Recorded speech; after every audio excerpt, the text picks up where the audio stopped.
We made this.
Hello and welcome everyone to a podcast devoted to the sounds of cinema, or in this case television, and discussion about them between the notes, which is where we come in. I'm Tony Black. I'm Sean Wilson.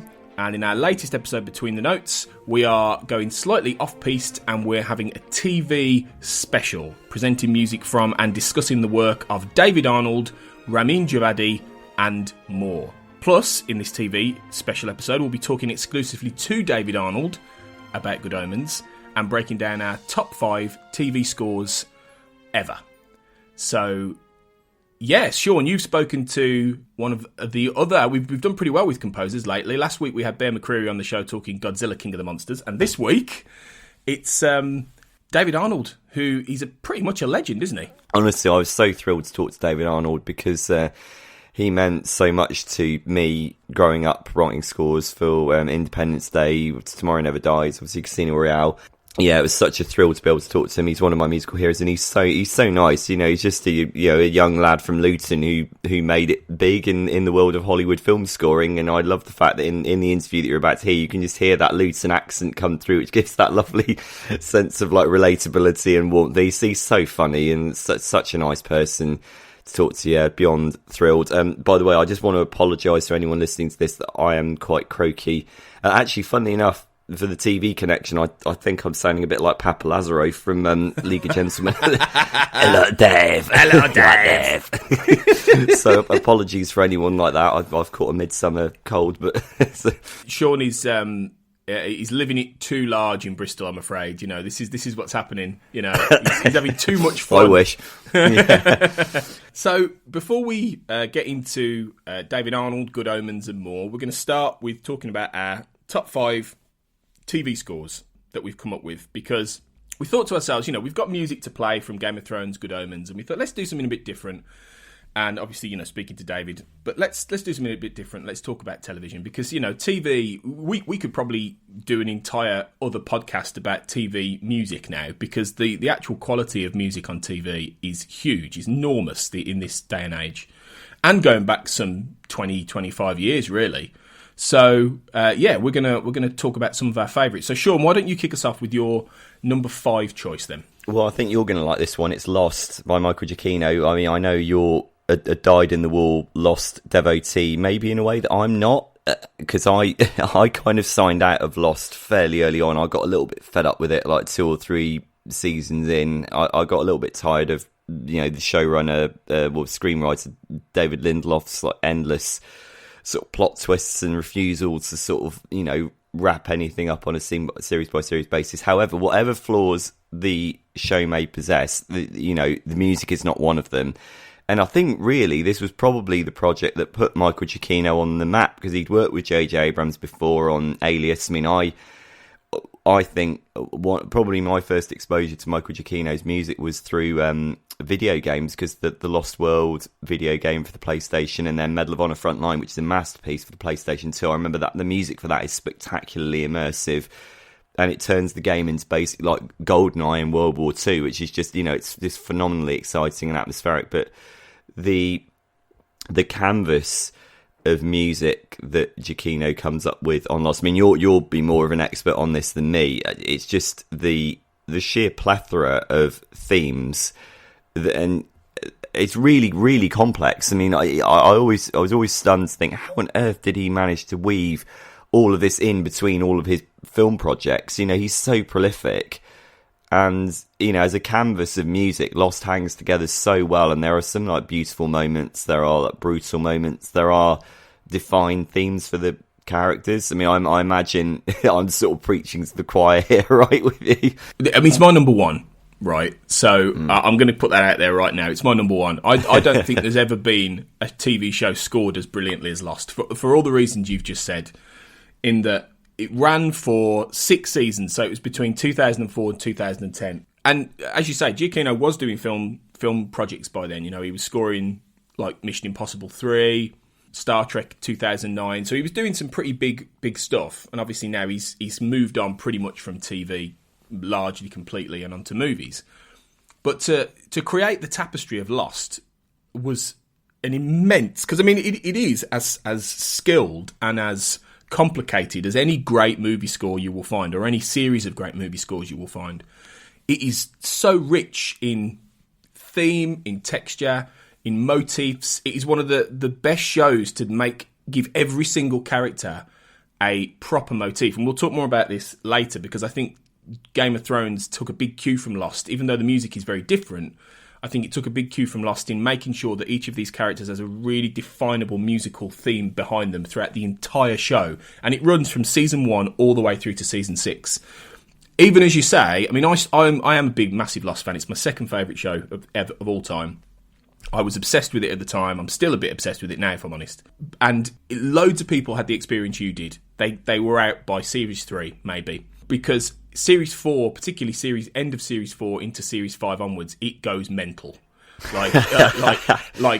There's time travel. There's all kinds of weird. Of course, there is monsters. There is ancient Egyptians. It's bonkers. The last 2 seasons are bonkers, but it's brilliant bonkers. And I would encourage anyone. Lost actually works brilliantly on a binge watch now. If you go into it and watch series 1, season 6, I think you'll find it's really rewarding, because it actually, even though the individual bits and pieces don't all add up necessarily, it does hang together as a thematic character piece. So it's worth it, but it's worth it for the music. I mean, even as late as season 6, Giacchino is busting out some incredible stuff. Like, there's a whole episode called Across the Sea, which is the third from last episode, which is a mega flashback. I won't spoil what it is, but it takes place a long time ago for the entirety of the thing, and the score for that is astonishing. Like, it is some of the most beautiful music I've ever heard. Even at the end of season 4, which, this is going to sound really crazy without the context, but a man under a tropical island goes into the depths of the island, which is an ice cavern, and turns a gigantic donkey wheel, which sends him back in time, right, or forward in time. Without the context, that sounds mental, doesn't it? But the scene... What would give you that idea? Right, yeah, right. But the music to that is gorgeous. In an episode called There's No Place Like Home, Part 3. So, I mean, I could just sit here for an hour and cite all of the different things, all of the great points of music that Giacchino did. But it would take a whole episode. There are 6 albums of this, and even if you've never seen Lost, just go and pick them up, because they are gorgeous. I mean, you can hear in Lost, can't you, the stylistics and the harmonies and the orchestral techniques that Giacchino would use throughout all of his later film scores. I mean, the very harsh brass writing that would come into things like Star Trek. You've got the lovely flowing romantic themes that would then play into pieces like Ratatouille and Up and his other like Disney Pixar scores. So it's a very, for me, the reason why I chose it is because it's a very, very important formative work in the career of one of our great modern day composers. I was so delighted as well when we went to see Giacchino, I think it was 2 years ago now, at the Royal Albert Hall for his birthday, and he played a track from the end of season 1 actually of Lost. Oh, that's the piece I remember from the show, actually, when they set sail on the raft. Yeah, that's beautiful. Yeah, and I can't remember what the actual song is called now. The track is called now, unfortunately. But it's not like Setting Sail or something, is it? I thought it was something like that. Something like that. And it's when they're about to launch the makeshift raft at the end of season 1, and it is, I mean, hearing that live in the Royal Albert Hall was was wonderful, and there have been lost concerts since, sadly not beyond the United States, but there are, the music of Lost is staged in front of an audience, and that tells you everything. So yeah, it's brilliant. It is truly brilliant. So go and listen to that, and you know what? Go back, give Lost another try, Sean. All right, seriously. Right? Honestly, I think I might have to give it another try. It's not perfect, and at the end, some of it you'll be like, ooh, but it's worth going back to. So yeah, that's my number 1 and your number 5 in one go. Spoiler alert. Spoiler alert.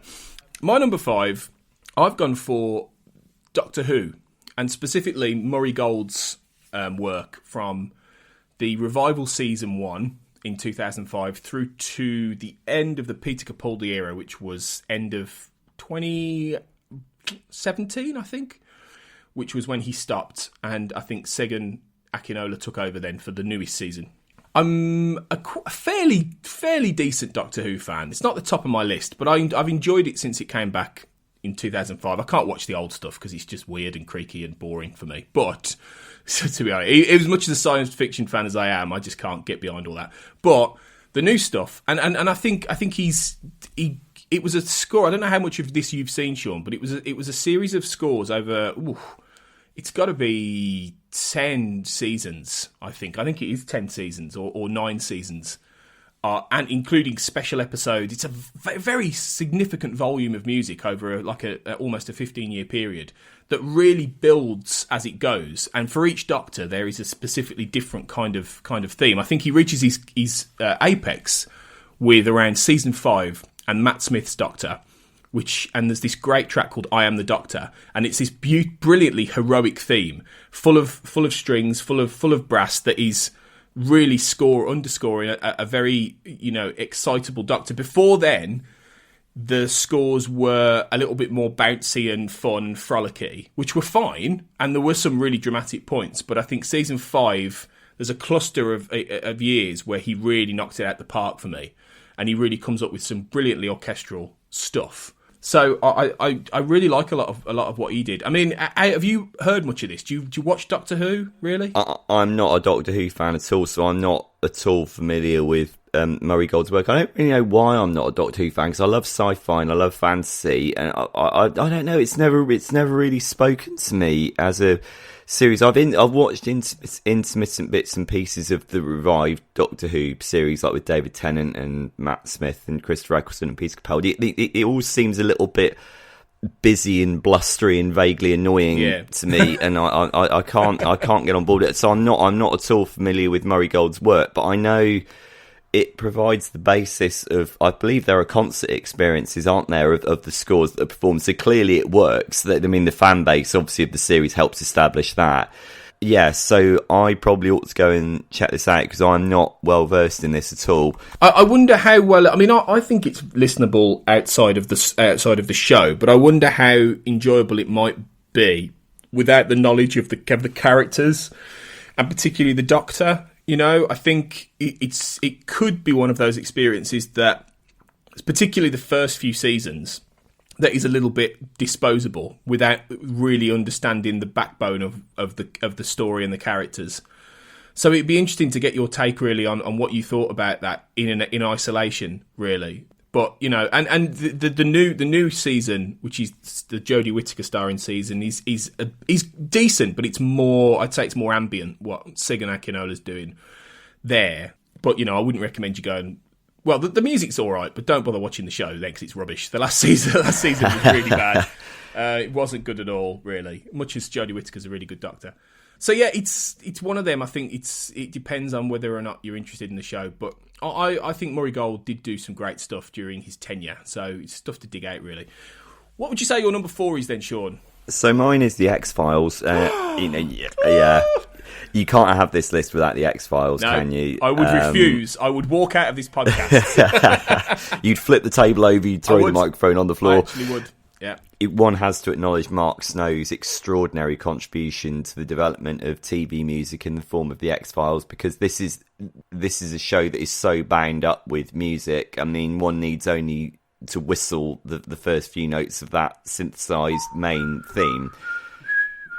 Yeah, I mean, even now, when you did that, the hairs on the back of my neck stood up. I mean, I think the ability to come up with a melody that sticks in the public consciousness like that is really underrated. That's a hard thing to do. I think a lot of people think that's easy, but it isn't. But just within those pattern of notes, the entire modus operandi of the show is summed up. You know, the fact that it's mysterious, it's creepy, it's also kind of weirdly hopeful as well, which is obviously the Mulder character, David Duchovny's character, is hopeful. He's the believer in the supernatural and the extraterrestrial, at least at first. Obviously, this went... How many series did the X-Files go through? Was it 7? 7 or 8? No.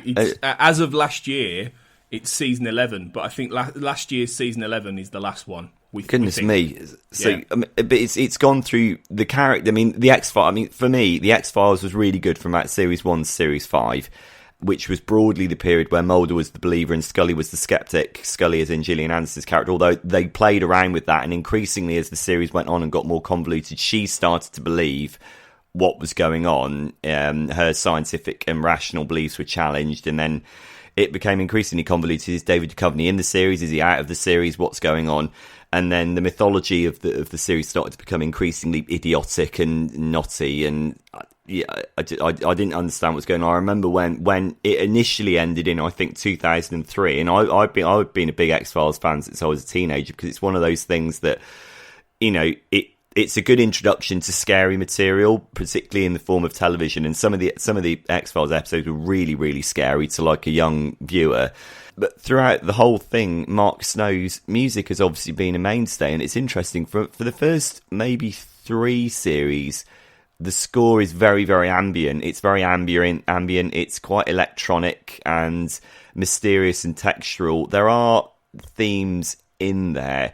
I mean, there's the piece of music that emerges at the end of the Dwayne Barry arc in season 2, which I think is the Faith theme, which has got this lovely sort of rising, descending string theme, which again is very melancholy yet also weirdly hopeful as well, because that's the point where Mulder, having gone through that arc, comes out the other side with his strength, his faith emboldened. That appears sort of throughout the series, but then I think from about series 4 or 5 onwards, the music starts to get much more creative. It starts to, the vocals, there are interesting vocal arrangements. I mean, there are some episodes drawing on African mythology which have very interesting vocals in them. The themes start to become more pronounced, and the instrumental textures start to become more varied. I mean, clearly because the show was having more budget thrown at it, which, you know, must have helped the music in some way. I think it's just somewhat ironic, and I'll bring this up with Game of Thrones as well. As the series started to decline in quality, the music got better. and the music gets bolder and more interesting. And I think obviously that's because Mark Snow as a composer, the longer he went through the series, obviously the more sophisticated he got as a composer. I mean, that's a natural thing. But yeah, I just think that he's just synonymous with this series. He gave it such a moody, creepy identity. And, you know, and there are comical episodes as well. There are episodes that have like pizzicato strings and quite odd arrangements. I think of the Humbug episode from series 2, the circus episode, which is the one that everyone remembers. It's very satirical and very funny, and Mark Snow could get that brilliantly as well. I mean, it's a diverse show. It hits a range of different tones. I mean, broadly speaking, it's meant to be a bit ominous and a bit creepy, but there are X-Files episodes that really catch you off guard in terms of their texture. I mean, there's the Postmodern Prometheus, I think. That's got a brilliant score to it, a lovely like Frankenstein pastiche score. So, I mean, I think anyone who's vaguely interested in the X-Files, I'd say go back and listen to the music. I mean, particularly from about series 4 onwards, it gets really, really interesting and really varied. Yeah, can't underestimate Mark Snow's impact on this. Absolutely. I mean, you know, for anyone who doesn't know, I've got an X-Files podcast, a fairly successful X-Files podcast called The X-Cast. You have to tell us about that. I will do, yeah, I know, I should really. And so it's my favourite show of all time. Like, I love it to bits. And I've interviewed Mark Snow a few years ago on the X-Cast. So anyone digs out that episode, if you go and look at the X-Cast on We Made This, our podcast network. And he's a really nice guy, and his influence on the X-Files was successful for all kinds of reasons, but I think it would be wrong to suggest that part of that success isn't down to Mark Snow, because he does bring, you know, I mean, that's the thing with a lot of the shows that are super successful. a major reason why they are is because of the music. You know, the music plays such a massive part in a lot of the reasons why people love these series, in a way that a lot of people don't really recognise half the time or contextualise. But if you took the music away from, if you took the music away from Lost, that show wouldn't be half as good. It would lose something. It would just be a group of people flailing around on a tropical island. Like, like, what the hell's going on? It would. I mean, music has such a power. I mean, we often say the same about movies, but, you know, in TV shows as well, it's the same thing. It has such a power, and it was the same for the X-Files. And I think there's a turning point, really, in terms of what you're saying about the music. I do agree with you. When in the middle, between Season 5 and Season 6, there was a movie called Fight the Future, in which Mark Snow scored, and that was the first time he really started to bring an orchestra into things. And he creates he weaves in the X-Files score, you know, those famous notes, and he properly goes for it. And after that point, he starts weaving some of that music into the TV show. There are certain episodes that do that, and they're quite striking about it. An episode called Kitsunegari in Season 5, which is otherwise a fairly disposable sequel to a great episode in Season 3, but the music is just different. It's richer. Episodes like Biogenesis, the Season 6 finale, weaves a lot of the actual Fight the Future scoring in a way which doesn't necessarily just copy things, but actually adds a little bit more of a deeper, darker nature to the episode. So it's true. He does start to experiment a bit more and gets a little bit more into the richer textures. And, you know, he's come back for 2 seasons lately, and the music is one of those things. It's still there. It hasn't necessarily stood out as much in the latest 2 seasons, where the show was revived after many years. But again, you take it away and you haven't quite got the X-Files. So this would have been in my list, but I saw you'd had it, and I thought I'll try and throw something else in there. So yeah, it's brilliant, absolutely brilliant. My number 4 is sort of playing off a little bit on the X-Files, because there is sort of a bit of a link in some respects. I've gone for Fringe, which was the J.J. Abrams produced series from 2008, I want to say, through to about 2013, which was essentially the heir apparent to the X-Files. It was about a group of investigators in like Homeland Security or whatever, who team up with a batty old scientist to investigate fringe science crimes. So it's weird cases that aren't quite supernatural, but they're close. It's like science run amok. And then it ends up becoming this really sort of textural show about parallel universes and alternate dimensions and things. And it's really good. When it's good, Fringe is really good. It's one of those rare shows that gets better and better each year, really.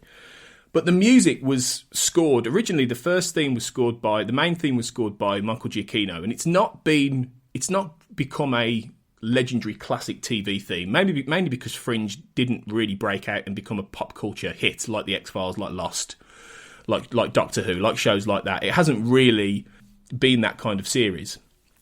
Much like Alias, which you mentioned earlier, which was Giacchino's first, and I love Alias. It's high up on my list of shows that I love. And again, that show never really broke out either. So the theme that he created for that isn't there. But he didn't score all of Fringe. He did a couple of tracks early on in the series. By this point, obviously, he was scoring Star Trek 09, I think, at the same time.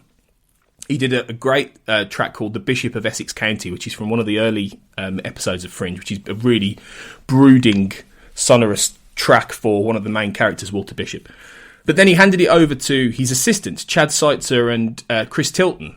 And Chris Tilton then proceeded to score the entire show from season 2 onwards. Chris Tilton, incidentally, I first came across on a brilliant score for a video game called Black, ironically, years before, which was a fairly routine first-person shooter, but the score for that was brilliant. I would recommend anyone go and seek that out, from around early 2000s. Anyway, Chris Tilton did a really good job with Fringe, and he does create certain character motifs and things like this, or he develops a synthetic sort of structure to it. Fringe has a real balance of orchestral work and electronica, which is tapping into the fact it's all a little bit sort of retro Fringe. It's like retrofuturism in some respects. It's calling back to things like the Twilight Zone, Altered States. There's an entire episode which is set in the 80s, and they change the credits and the theme tune to be like a plinky plonky 80s sort of kind of thing. It's really clever the way they do that. So it does play around a fair bit, with what it does. And I think Fringe actually holds up as some really, really good, really solid TV score music. So I don't know how much have you seen Fringe? Sean, if you're a fan of the X-Files, you'd enjoy Fringe if you've not seen it. Yeah, I ought to see it because I've barely heard of it, to be honest. But I have heard of it, like sort of tangentially. I've never seen it. I think you're right. It must have got overshadowed by various other series. I'm vaguely familiar with Chris Tilton's work on Black. But yeah, I really ought to go and check this out because I've never seen the series or listened to the music, actually. It's really good. It's well worth your time. So yeah, give it a try. Give it a try. Your number 3 then, Sean. What have you gone for? So I've gone for Twin Peaks by Angelo Badalamenti. I mean, if you're talking about music that is synonymous with a particular TV series, I mean, wow.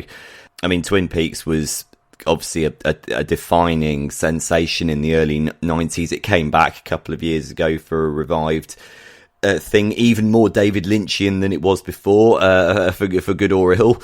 And obviously the initial TV series kind of ended in a bit of a heap, which then gave rise to the film Fire Walk With Me, which I think is brilliant. It got really savaged at the time. I think it's had a bit of a critical reappraisal since then. I think Fire Walk With Me is really terrifying and really provocative, and it answers some of the questions that the initial TV series was unable to answer because, you know, the nature of the way it ended. But Angelo Badalamenti obviously continued his association with David Lynch on the series that began with Blue Velvet, and from there they went on to do Fire Walk With Me, The Straight Story, which I think is actually my favourite of their collaborations because it's so gentle and so beautiful. And The Straight Story might actually be my favourite David Lynch film because it is so humane and so tender.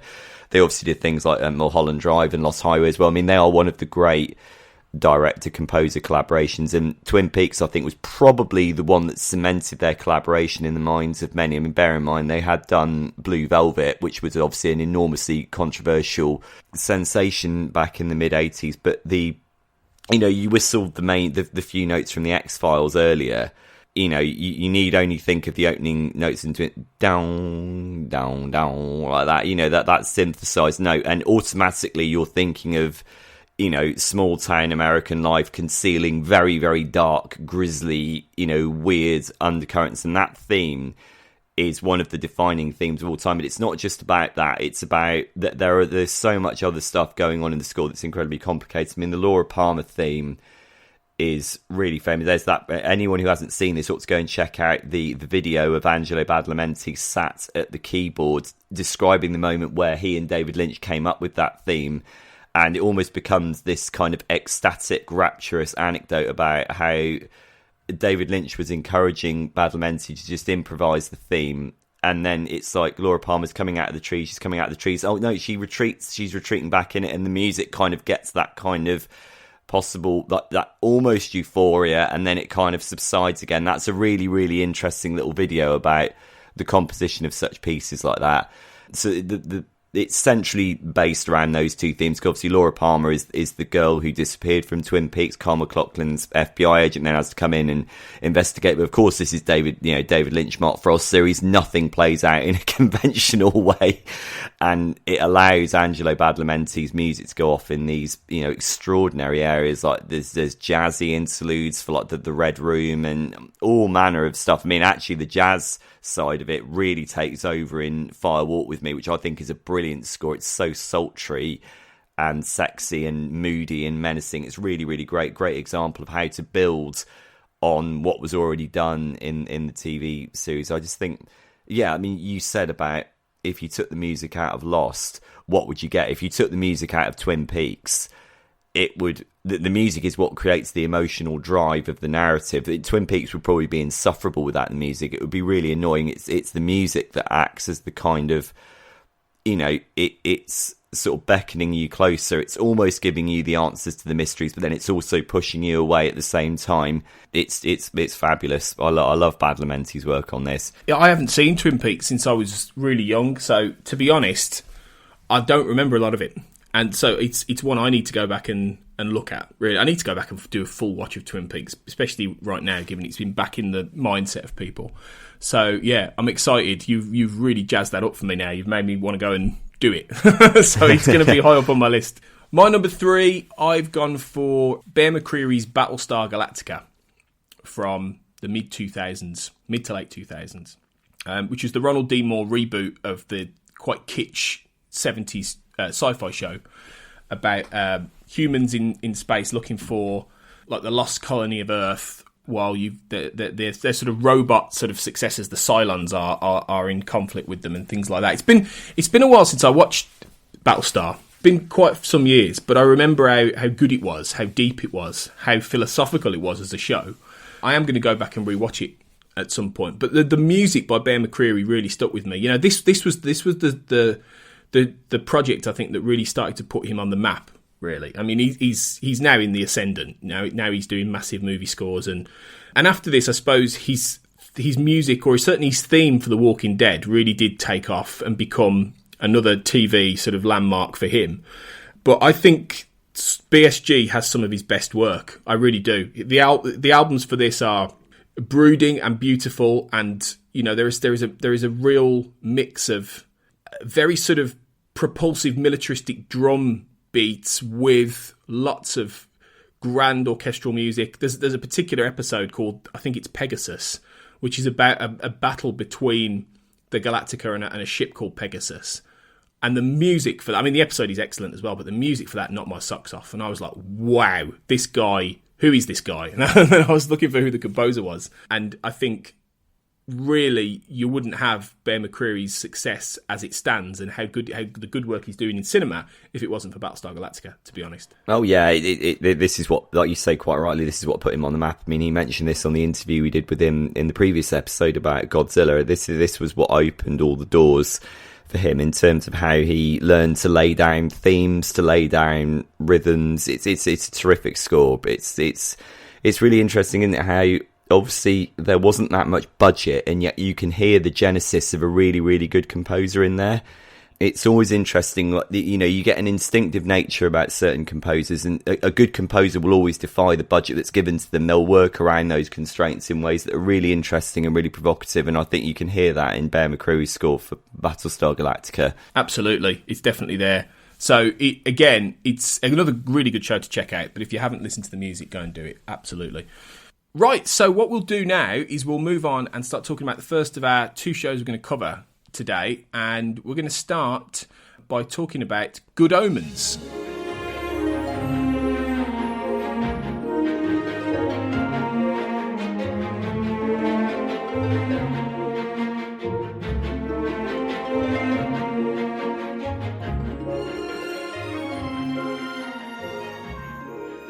We're here to talk about Good Omens, which is the new Amazon series from Neil Gaiman based on his and Terry Pratchett's book.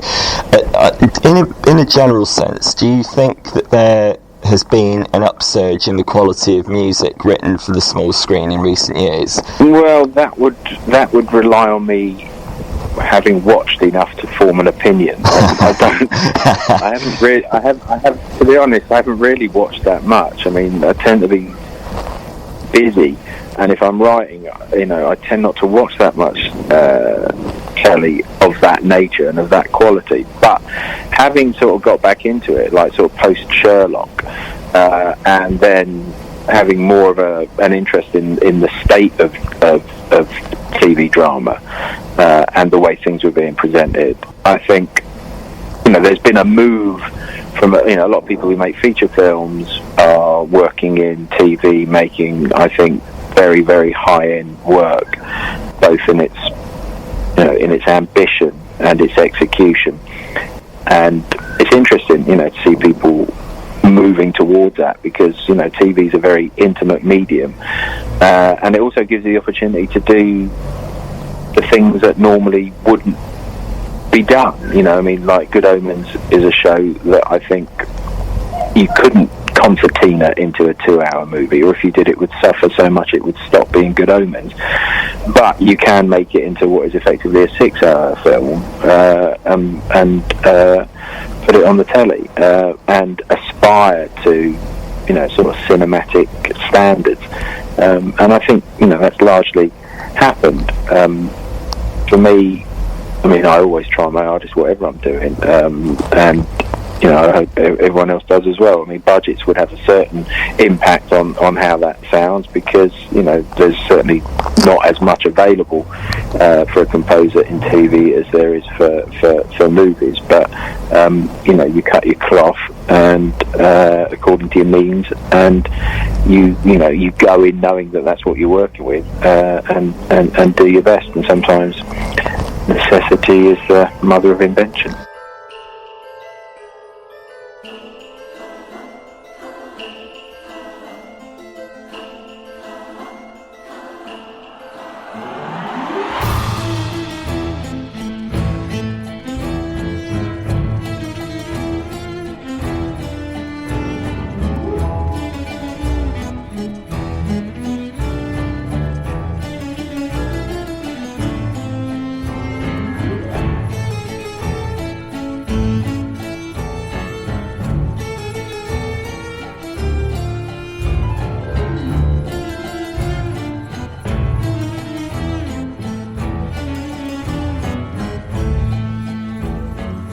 Good Omens, which is the new show that's just come out on Amazon, BBC Amazon co-production, 6 episodes, all dropped at once, which is based on the book by Neil Gaiman and the late Terry Pratchett, which is typically sort of fantasy comedy sort of fantasy book about the end of the world, an impending apocalypse, and you've got 2 characters at the centre of it, an angel and a demon. The first sort of angel, the first sort of demon, going back thousands and thousands of years, Aziraphale and Crowley, who played by Michael Sheen and David Tennant, who are basically trying to sort of find the Antichrist who's been reborn in order to try and prevent the world from ending, because they actually quite like living on Earth. You've got heaven and hell at the same time, who are trying to put all the gears in motion to actually make sure the Antichrist brings on the end time. So it's a and you've got a book of prophecy at the same time running through it from this 17th century witch that is predicting all of the events going on. And there's lots and lots of different storylines and threads and characters weaving in around the idea, but the central idea is a comic fantasy version of the apocalypse of the end times. And it's 6 episodes, as I say, based on a book, scored by David Arnold, and you will have heard a little bit of our interview with him before we taught this discussion, and you'll hear a little bit more afterwards. But the show, I've read the book and I've seen the show, and obviously I've heard the score. What's your familiarity with the whole thing, Sean, really, as it stands?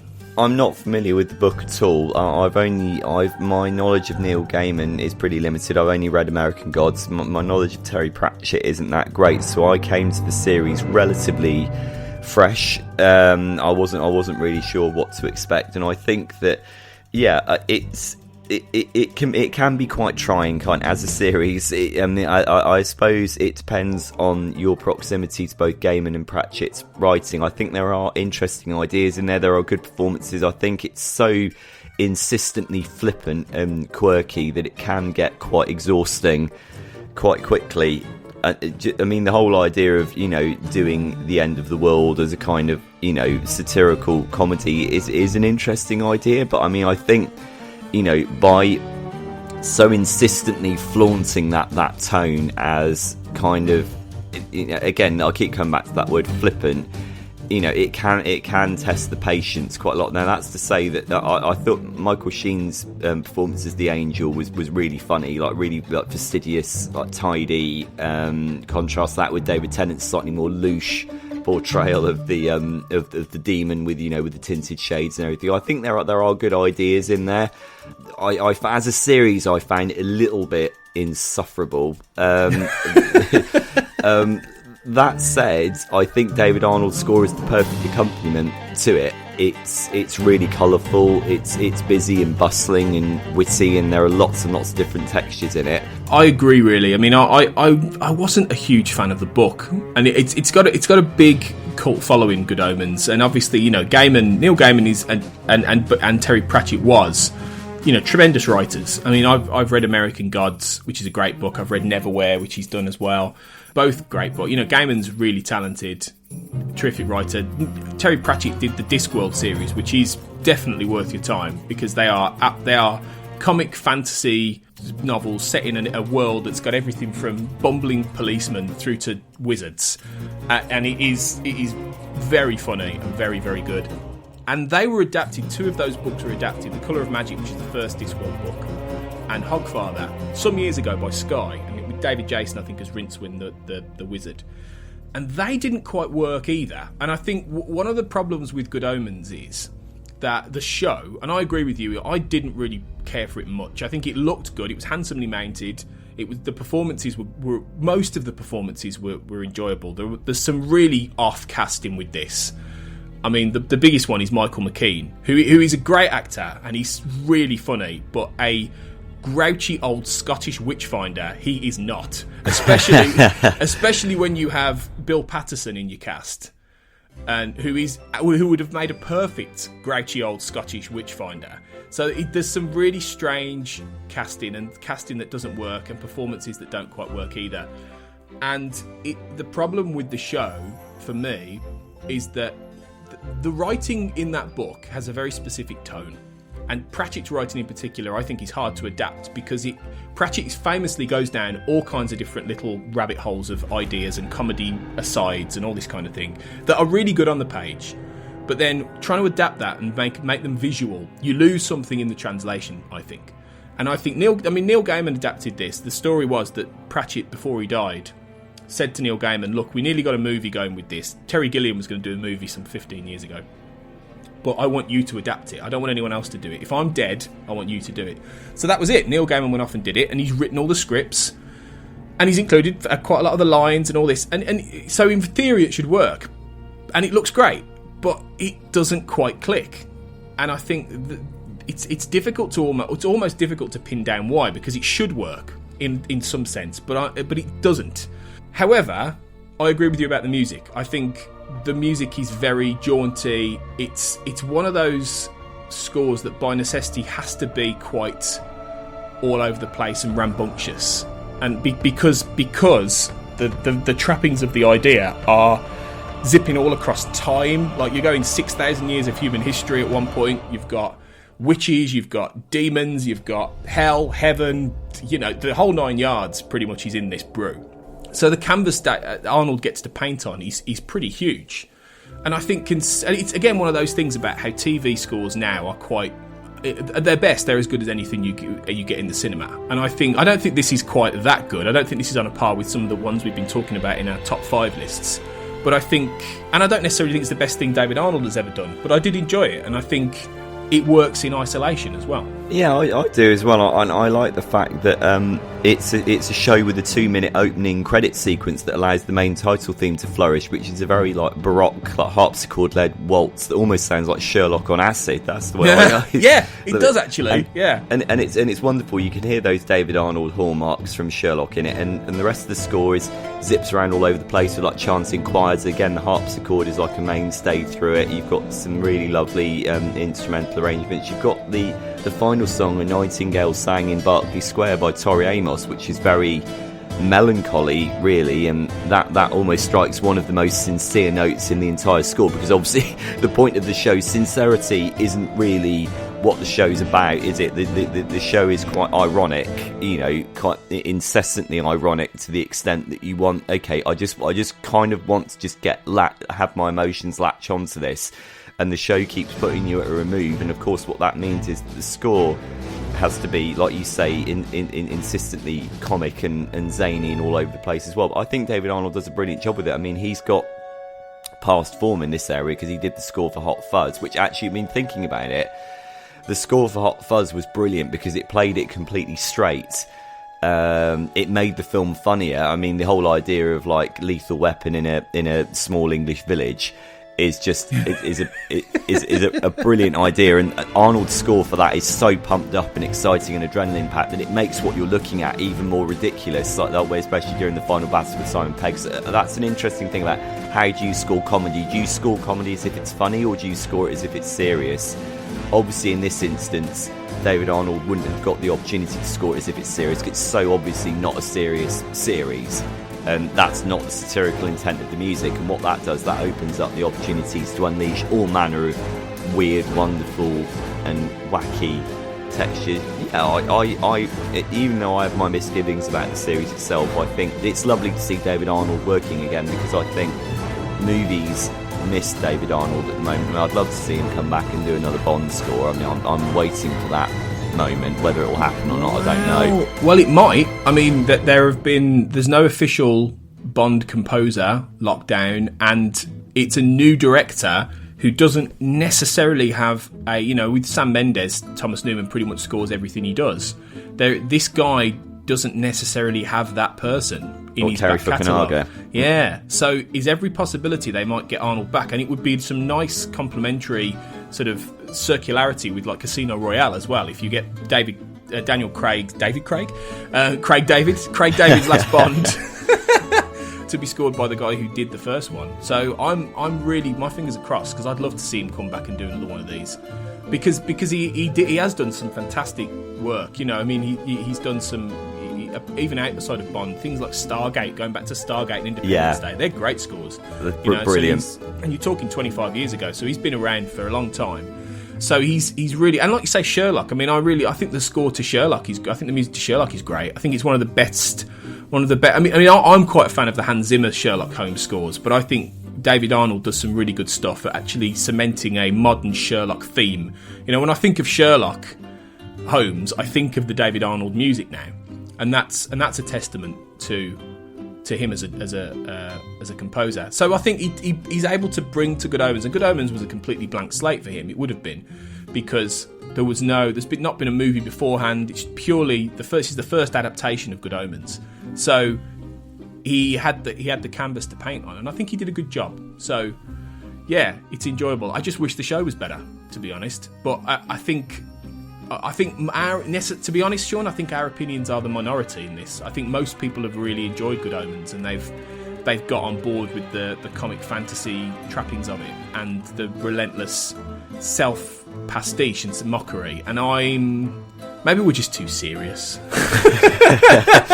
David Arnold himself said that to me. I said, what was your entry point into this series? He said to me, the entry point is, I like the show. He said, I found it funny. And he said at the same time, he quite explicitly said, this is a show that not everyone is going to get. He said, as a composer, I happen to get it, and that therefore allows for this music. So he implicitly acknowledged that this is a show that's going to divide people right down the middle.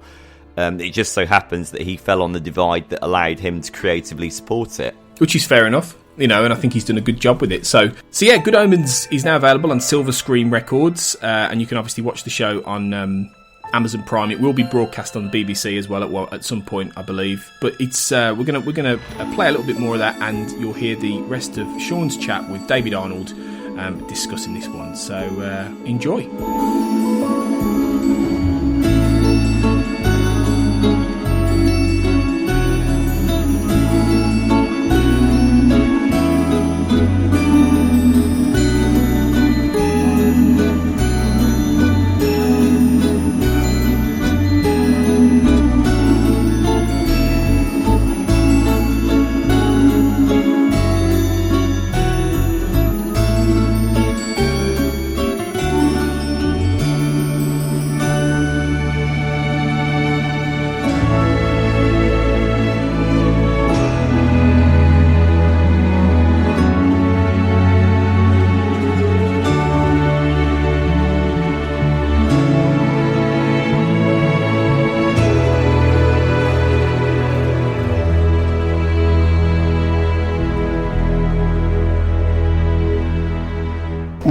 The show itself is very offbeat and quirky and contradictory in that it tackles this kind of apocalyptic, doom-laden scenario in a very surreal manner, and I wondered, what challenges does this present for you in terms of creating a defining musical identity for the series?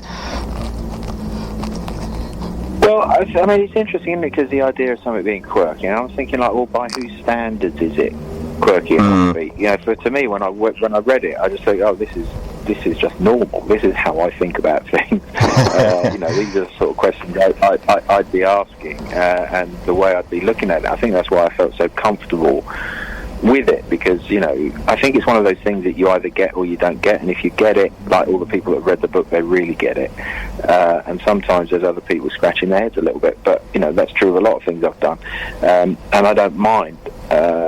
I only really care about what I'm doing and how I'm doing it. So my entry into it was, I loved it, and I wanted to do it because, again, harking back to that feeling that I had when I was, 7 or 8 years old watching those films for the first time. I wanted to be responsible for part of this thing that was going to be made, that looked like it was going to be great, and that I would love it. I would love to watch it, and I knew if I watched it and I hadn't done it, I'd be saying, God, I wish I could have done that. There aren't many, well, there isn't anything like it, and to have a show which supports and shoulders so effectively so many different approaches while still staying coherent, I think is really clever, and it was a really beautiful experience to do it, and I loved every moment of it. But it felt like it needed something at the centre. It felt like, because it was, packed full of character and packed full of story, different timelines, different storylines, everyone had to find their own, characters finding their own way through, this sort of increasingly, sort of deadline coming up with it. Armageddon is going to happen, and all these people from all over the world, sort of finding themselves at the same place at the same time. It felt like if we were too disparate and focused too much on having lots and lots and lots of themes for absolutely everything, then it would just be a bit of it would flutter a little bit, and I wanted it to stride a bit more purposefully. So part of my reasoning for wanting to do a title sequence, a theme for it, was that it would be, the kind of tentpole from which everything else hung, and that it's something that you would return to, and it was kind of inspired actually just by the relationship between Crowley and Aziraphale. It was, in a way, it's their theme, both of them at the same time, and it also then becomes the theme of the show. But because it is about them, the theme to a certain extent, and then it is the thing that represents the show, then it makes them almost the show, as well as everything else that's going on. So, it sort of bleeds into it in other areas when they're not even there. Does that also inform the instrumental tones and textures of the music? Because I've watched several episodes of it now, and I caught like bits of harpsichords in there, and I understand it. Did you get the good Dr. Mark Kermode to play on the soundtrack? Is that right? I did. It sort of came about slightly by accident and started out slightly as a joke, but became very quickly not a joke, because I wanted. I mean, it's a very, very brief moment, but I wanted harmonica, a chromatic harmonica, to play it's like a 4 or 5 bars. It really wasn't very much, but it was important that it was right, as everything is when you do these things. So I didn't want to, get a professional harmonica player to come in, to travel wherever he's got to come down to London to play for, 10 seconds. So I bought a chromatic harmonica online, and it got delivered the next day, and I just put a picture up on Twitter, and I said, if I can't learn to play this well enough in the next 30 minutes, then it's not going to be a chromatic harmonica. It would have to be a different instrument. Anyway, obviously I didn't get good enough in 30 minutes to do it, but it did make me think I wanted to learn how to play it properly. But someone said, why don't you get Mark Kermode? And he included him, he added him in on the Twitter platform. Now, I knew Mark from a long time ago, and I knew he played blues harmonica, which are like, fixed pitch things, but I said, this is chromatic harmonica, it's not like a fixed pitch blues harmonica, and Mark had seen it, and he just wrote back and said, easy. So I thought, alright. So I wrote to him privately, and I said, I'm actually not joking. I said, I do need, a really good chromatic harmonica player to play this. And he said he'd give it a go, he said, if you don't like it, then fine. So I sent him the track, sent him the notes. He went over to Ali, who plays in the Dodge Brothers with him, into his studio, and he recorded it very, very quickly.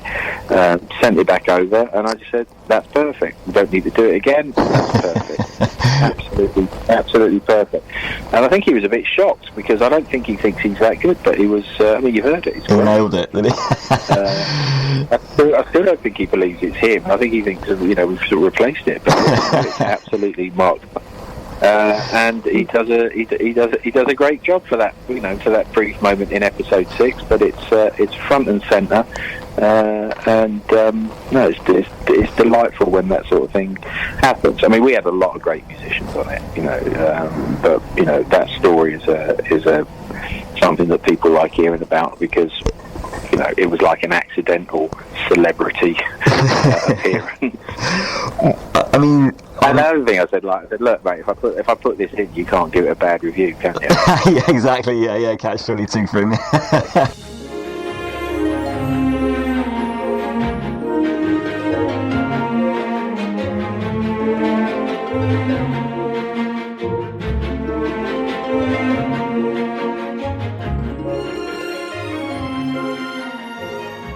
Okay, we have Game of Thrones to come, which is exciting, because I think we both enjoyed the music to that more than we did Good Omens. The show and the music. Well, actually, no, did we? Did we enjoy the show as much? I don't know. We'll see. We'll get into this. It's a good one. But we're going to go back to our top 2 scores first. And Sean, why don't you give us your second best TV score of all time? So I've gone for the masterpiece that is Lonesome Dove by Basil Polidorus, which is, quite simply one of the greatest Western scores ever written for any medium. For one of the greatest Western series, actually. This was a Western miniseries based on it from the late 80s, based on the Larry McMurtry novel, which is tremendous. It's one of my favourite books. I love Americana, stories about the Old West, cowboys, the idea of these two old ranch hands who have to take their cattle north to potentially start a new life together. I love all of that. I'm a real sucker for that, and the series was very, very celebrated. It starred Tommy Lee Jones and Robert Duvall, and there was a really good supporting cast as well.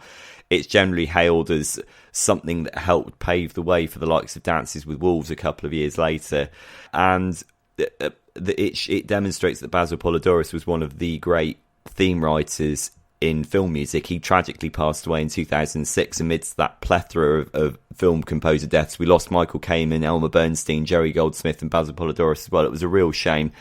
Polidorus, his career encompassed such wonderful scores as Big Wednesday, Conan the Barbarian, RoboCop, Starship Troopers. He was a really, really terrific melodist. He loved themes.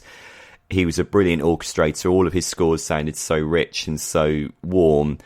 And Lonesome Dove, I think, might be one of the finest examples of that, alongside Conan the Barbarian. It just speaks of the American landscape. I mean, that main theme, the trumpet-led main theme, it just screams Americana, and it's exactly the kind of music that I love. It's got a real warm nobility to it. Yeah, it's also got a sincerity to it as well. It's not queasy or mawkish. It feels very sincere, and it's underscored. The whole series is underscored with a sense of the hardships that these people, these settlers, must have faced in the 19th century American West, as that kind of landscape was kind of dying out. It was on the cusp of going into a new century.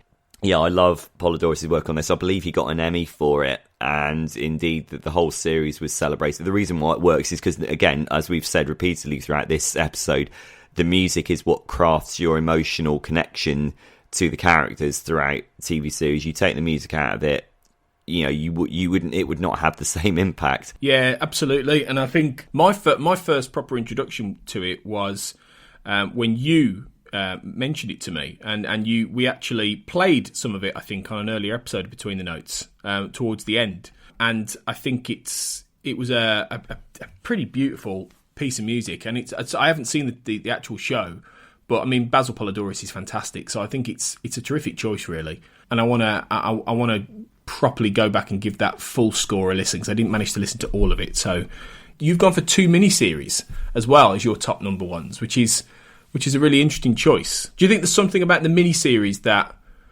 is different? Yeah, it's interesting, isn't it? Because, I mean, I suppose a miniseries, each episode is like a mini movie, isn't it, really? Whereas, a TV series, the entire canvas becomes like a movie, the entire canvas of episodes. So I'm wondering if there is something in that. I wonder what the challenges are inherent in scoring relatively bitty 45-minute to hour-long episodes versus, 3 or 4 episodes that are an hour and a half long. I imagine in the case of the latter, you can probably start to hone your themes and your ideas probably earlier on, whereas obviously with a TV series, the composer doesn't know how it's going to end up come the end of it, so they don't know how many of the ideas they've thrown out there will end up being developed or not. Yeah, it's an interesting point. I mean, obviously that makes the point as well that when we talk about TV, there isn't one way to talk about television at all. There are miniseries, there are TV series, there are specials, there are like one-offs that will have scores as well. I think that's an important point to make. Yeah, definitely. Absolutely.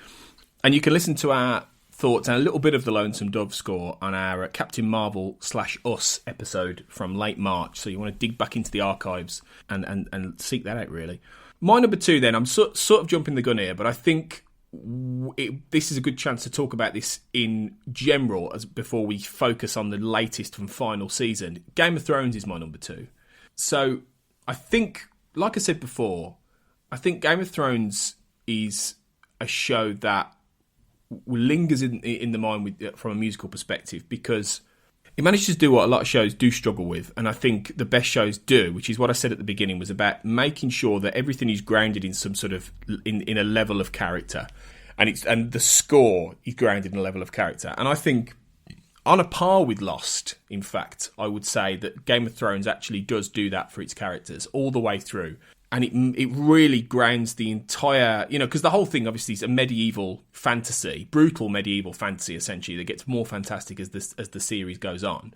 So Ramin Djawadi does a lot of, big echoing drums. He does a lot of really thunderous sort of militaristic, music in that sense. But he also has a range of instrumentation from Middle Eastern sort of instruments through to traditional sort of orchestral stuff that he focuses on whatever specific character it is. And it helps him define parts of this massive world, because obviously it takes place on a continent, multiple continent scale, Game of Thrones. And every part of the world of that has an individual kind of ecosystem. And for most of the show, a lot of these characters are all over the map. They're in different places. So having these character themes actually helps him score, I think, a lot of the world around them as well. So you've got, for like the White Walkers in the far north, a very icy, cold, strings theme that runs through it. In the far east with Daenerys Targaryen, you've got a very, very sort of, Arabic instrumentation kind of thing going on, a fluttering sort of theme, riven with darkness. So, you've got a lot, and then in the middle of what they call Westeros, which is very much sort of medieval Britain, you've got a lot more of the traditional sort of drumbeat kind of marching to war kind of stuff. So it's complicated. And I think for someone like Djawadi, who hadn't really, before Game of Thrones, he hadn't really shown the range of what he was capable of. I think this is going to be, it's whether or not he'll end up like a Giacchino actually sort of went beyond Lost in many ways, even though I think Lost is still one of his best things he's ever done. He managed to sort of grow into scoring cinematic, movies and that kind of thing. It's whether or not Djawadi will be able to do this, or he'll forever sort of be known for Game of Thrones, and that will be his piece. I don't know what you think on that. Yeah, it's an interesting case. I kind of alluded to this earlier when we were talking about Mark Snow's work on the X-Files. I think that, generally speaking, Ramin Djawadi's music in Game of Thrones became bolder and more interesting as the series started to become more simplistic. I imagine most people would agree that Game of Thrones started to become somewhat less nuanced, maybe from about Series 5, Season 6 onwards. Spectacular though it has been in the final few series, I think it did sacrifice a degree of thematic depth as it went on. It became more of a good versus evil conflict, whereas the earlier series were much more complex and savage and about sort of shades of grey. And I think that, but somewhat ironically, earlier on for me, seasons 1 to 4, where I think the show was better, I think there are actually a lot of missed opportunities with Ramin Djawadi's music. I mean, you've described it brilliantly there. The ambition of the score is very impressive, and yet I'm damned if I can remember many episodes in the first 4 seasons where the music is actually allowed to carry the action, I think that it's kind of just there, like hovering in the background. I mean, outside of the main title theme, you sort of the double bass driven title theme, which is obviously famous because it is a title sequence. Everyone's going to remember that. I think that the music just kind of sort of noodled around in the background. Every now and then in the first few series, it comes to the forefront. But I think a lot, what I would, online, a lot of people seem to think that the music, the piece called The Light of the Seven from season 6, that is a very relatively unusual moment in the show, because Djawadi's music is actually allowed to become the driving force of the narrative. It's where Cersei blows up the basilica in Queen's Landing, I believe. That is a really well scored. It's really sophisticated. It almost becomes like a sort of minimalist, like building these little cells of music through the strings in the organ, and then you've got the main theme coming through it. I don't think the show offered as many opportunities to Djawadi as it should have done on that basis. Again, those opportunities became more frequent, I think, from about series 5 onwards, but I think that's because the show started to sort of mire itself in an increasingly conventional good versus evil conflict, and then it felt the need to rely on music a lot more to drive it forwards, whereas earlier on in the series it was more about the dialogue, and it was more about the incredibly complicated nature of what we're learning about the characters through the dialogue, which meant the music had to take a back seat in the first few seasons. So it's a complicated one for me. I mean, Djawadi has never been one of my favourite film composers, I've got to be honest. He has done some entertaining scores. I mean, I liked his score for Pacific Rim, which had electric guitar from Tom Morello, who I recently saw supporting Muse in Bristol during the simulation tour. That's a good score. But yeah, it's a funnier one. I mean, obviously, yeah, like you say, there are themes in there. Are lots of themes in the series. I mean, there's the Reigns of Castamere, which is the Lannister theme. That's brilliant. That is, yeah. That's really good. And in at the risk of jumping ahead of myself, there's a vocal arrangement of that by System of a Down's Serge Tankian in season 8, whom we heard recently on the Godzilla King of the Monsters score by Bear McCreary. That's brilliant. So there are flashes. There are flashes of inspiration. I just wish, as a whole, I wish the series had been a bit bolder with its music. I think you make a really, really great point about the way it works before about season 5. I think that's absolutely true. That it does play second fiddle in many ways to the complexity of the actual the dialogue and the narrative in the episodes. I think that's very true. And much as I really enjoy a lot of those earlier scores, even I would be honest, and I would say, in isolation, the scores for probably season 5 onwards are the most enjoyable to listen to as pieces outside of the show. Actually, I think that's true. I think the early 3 or 4 seasons, the music is a lot more. It's a companion piece. I think you're absolutely spot on when you say, as the show becomes more simplistic, the music drives it a lot more. I think that's very true. Very true. It makes for better music, I think, but it makes for a less complex show. But you're right. I mean, I remember the Light of the Seven coming out.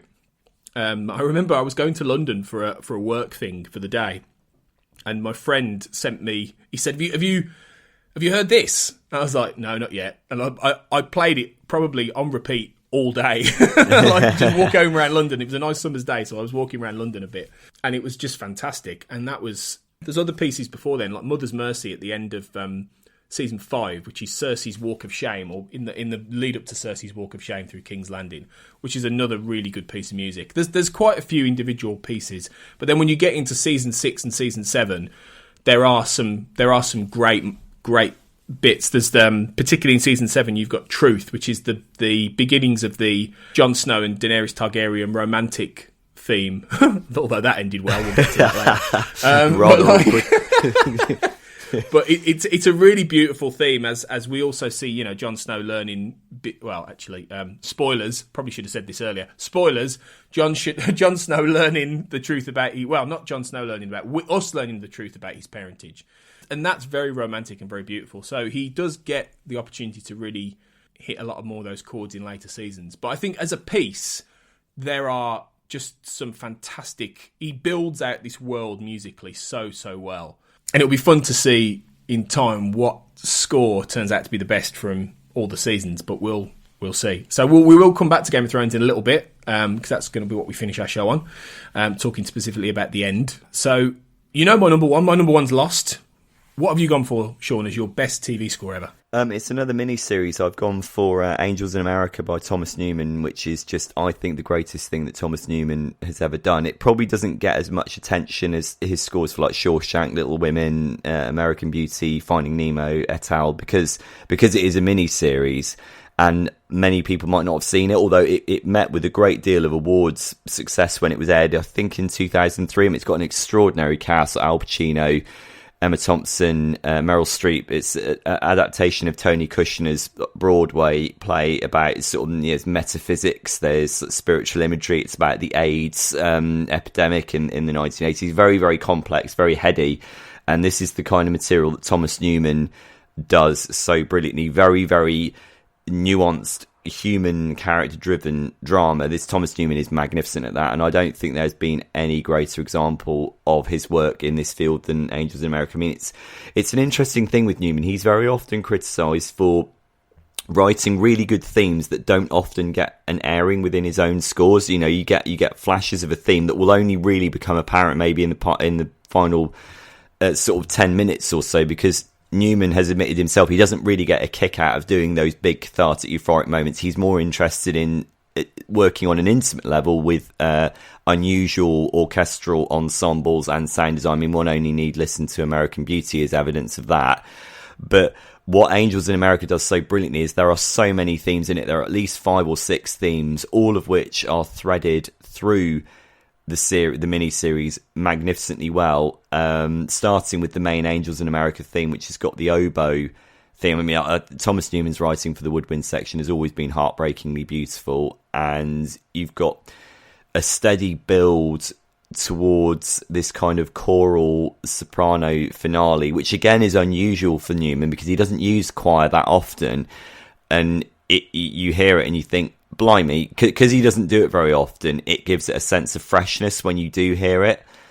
And I think this is an extraordinary score. I mean, again, there are the characteristic weird Newman rhythmic undercurrents that are reminiscent of American Beauty, but it doesn't feel derivative of his other scores. Stylistically it's similar, but it feels completely original. And yeah, I think it's a masterpiece. It's so beautiful. It's beautiful. It's also terrifying. There is some really violent, like gothic material in it, which is more reminiscent of maybe his work on like The Green Mile. Yeah, I think my favourite TV score by none, and by far my favourite thing that Thomas Newman has ever done. I haven't listened to this one. I need to do it because I think it's going to be one I really, really enjoy. You know, for it to stand out in Thomas Newman's career as well, with all the other things he's done, is pretty amazing, really.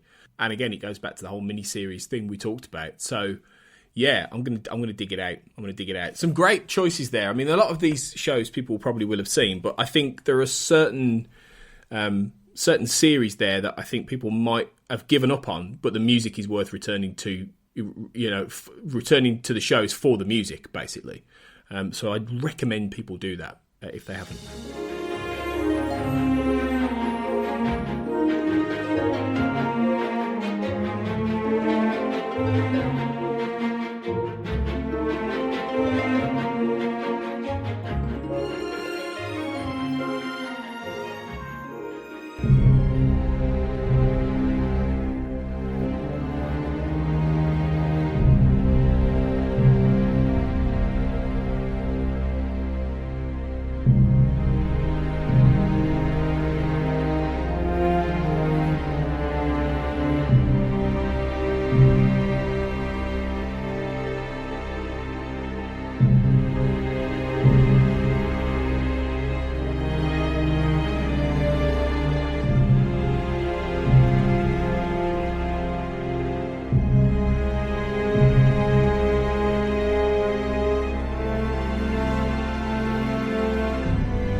So, yeah, we're going to finish up by having a little chat about Game of Thrones Season 8, which obviously is scored by Ramin Djawadi, and it's the final season of Game of Thrones. Obviously, this has been massive in popular culture over the last couple of months, as the final season has aired weekly, and the internet has just been ablaze with different takes on how it ended, you know, what happened.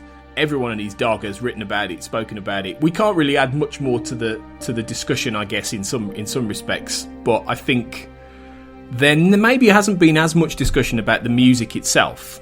And I think for all I enjoyed season 8 of Game of Thrones. I've enjoyed the entire show.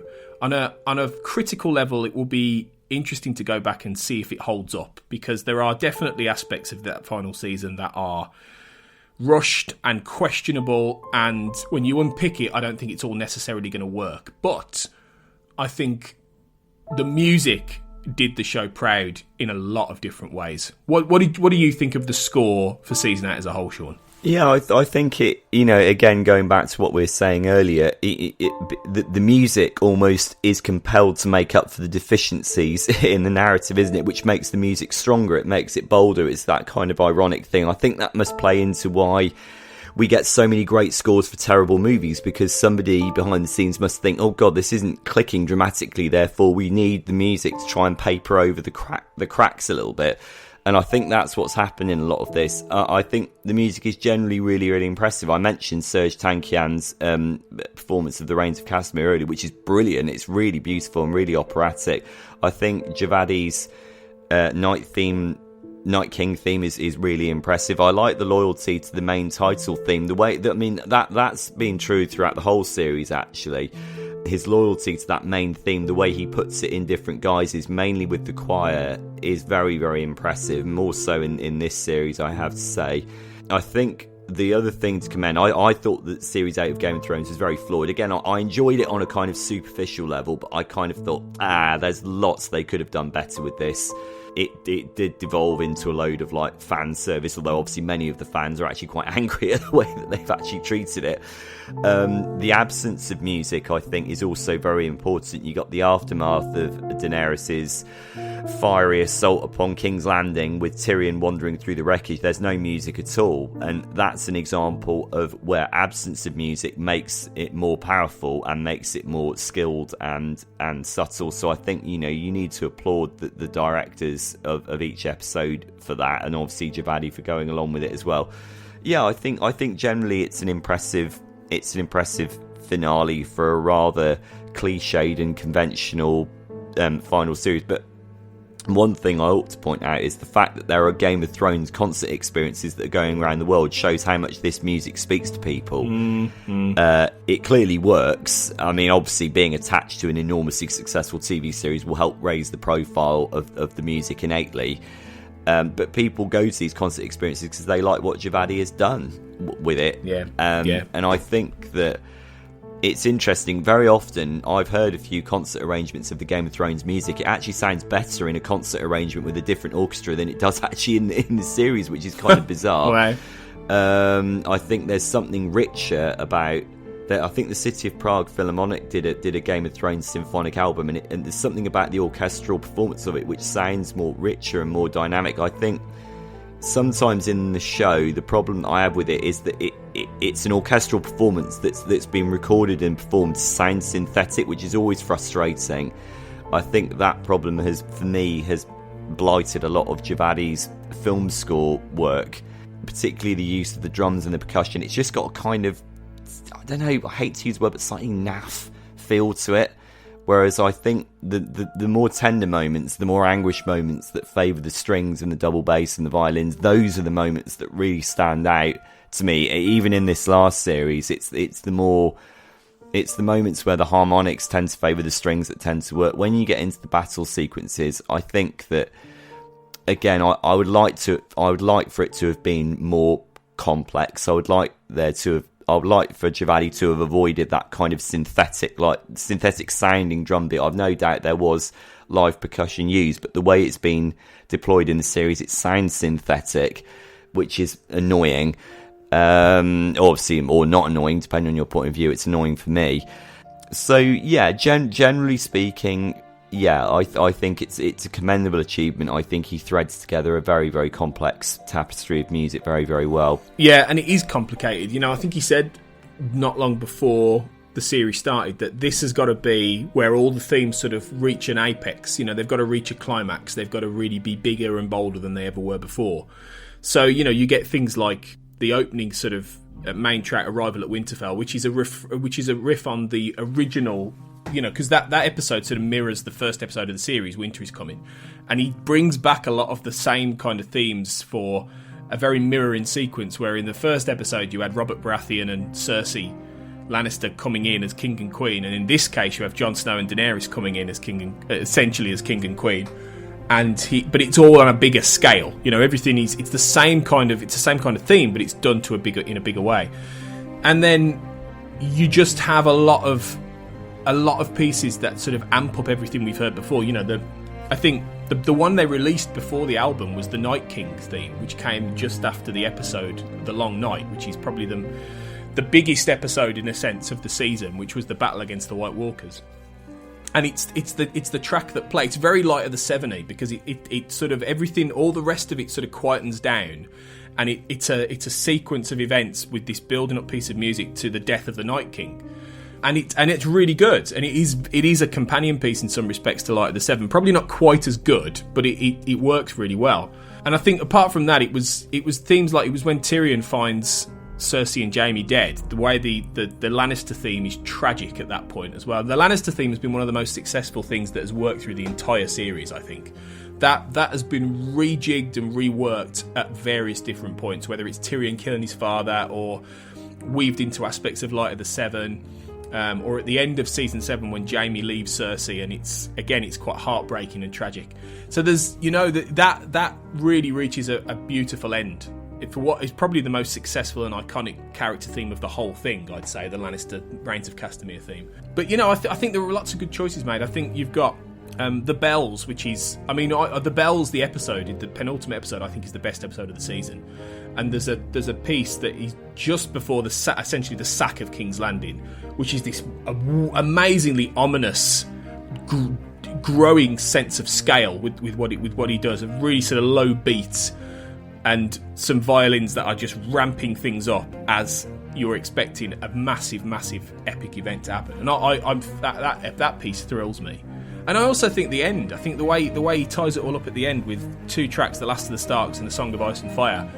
Really nice, really well done. Weaves a lot of the stuff in for Jon Snow and all this kind of thing into the pot. So I think it's hard, really. I think it's much harder to, I would say, unpick this score as something that doesn't quite work than the show. I think the show you can probably unpick, but I think the score is pretty solid. Even if it's not necessarily your favourite, I think he does the final season justice.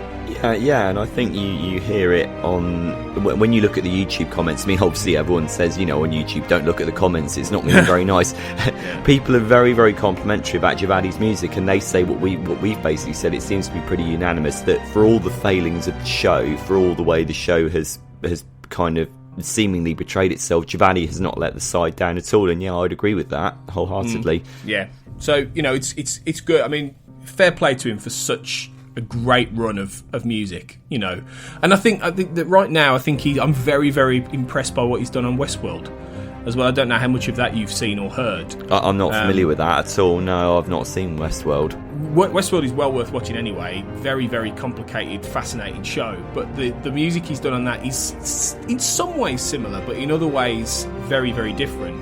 But particularly the second season of Westworld, which is where we're up to, he's done some fantastic stuff, I think, which is on a par with Game of Thrones in that. So that's definitely worth listening to as well. So yeah, I'm excited to see what he's going to do. I don't think he'll ever quite do anything like Game of Thrones, though. I think that will be. I think for everybody involved in that show, it's going to be a one-off. Their magnum opus. You know, yeah. So I think everyone involved in that show will always be haunted a little bit by Game of Thrones, but. It's been a great experience. It's been a ride. So, and we've got this music to go back and enjoy. So we're gonna play a little bit more of season 8 of Game of Thrones, and this is available now from WaterTower Music. So definitely get on and give it a listen.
Right then, so that's us done really for this time round. We're aware that as you're listening, we've got things like X-Men Dark Phoenix by Hans Zimmer out and Men in Black International on the close by on the horizon by Danny Elfman and Chris Bacon. We will touch on some of this stuff. You know, by the time we record again, Toy Story 4 will be out by David Newman. So we are going to go back, touch on some of the June film releases towards the end of the month. What would you say you're most excited about this for the rest of June, Sean?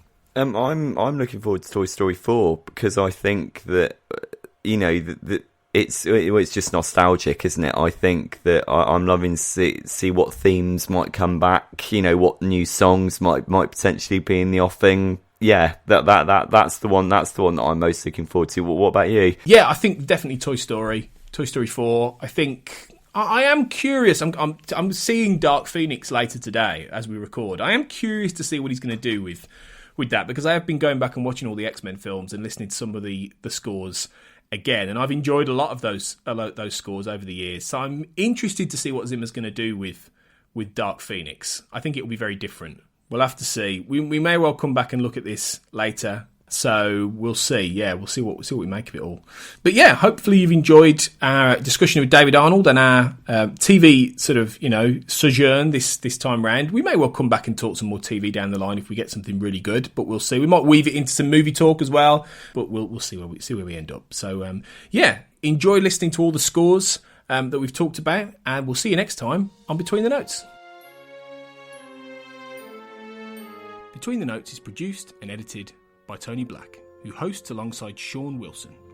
You can find Tony on Twitter at AJBlackWriter and Sean on Twitter at Seano22. You can find Between the Notes on Twitter at BTW_notes, on iTunes, your podcast app of choice, on Spotify, Stitcher and on Spreaker, where the show is part of the We Made This podcast network. For more podcasts all about TV, film, books, music and popular culture in general, you can find We Made This on Facebook and on Twitter at We Made This Pod. Thanks for listening.